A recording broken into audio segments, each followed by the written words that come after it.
આમોદ પોલીસની ટીમે પેટ્રોલિંગ દરમિયાન ઓછણ ગામની સીમમાં આવેલ કુદરિયા વગામાં ખુલ્લા ખેતરમાં જુગાર રમતા જુગારીઓ પર રેડ કરી, જેમાં એક ઝડપાઈ ગયો જ્યારે 5 જુગારીયા નાસી છૂટ્યા હતા। પોલીસે તેમની પાસેથી 3,700 રૂપિયા રોકડા અને એક મોબાઈલ, 3 બાઇક અને એક કાર સહિત કુલ 6.13 લાખનો મુદ્દામાલ જપ્ત કર્યો હતો।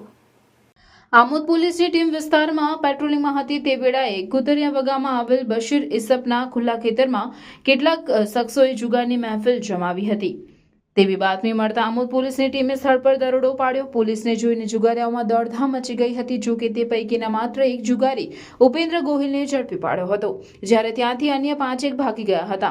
તેમના નામઠામ પૂછતા તેમના નામ ધર્મેન્દ્ર ઉર્ફે પંકજ ગોહિલ, મુકેશ વસાવા તેમજ મોહસિન મંસૂરી તથા અન્ય 2 ભાગી ગયા હોવાનું જણાયું હતું। પોલીસે સ્થળ પરથી માત્ર 350 રૂપિયા રોકડા, જ્યારે એક મોબાઈલ, 3 બાઇક અને એક કાર સહિત કુલ 6.13 લાખનો મુદ્દામાલ જપ્ત કર્યો હતો તેમજ તમામ આરોપીઓ વિરુદ્ધ ગુનો નોંધી ફરાર થઈ ગયેલા આરોપીઓને શોધવાની કવાયત હાથ ધરી હતી।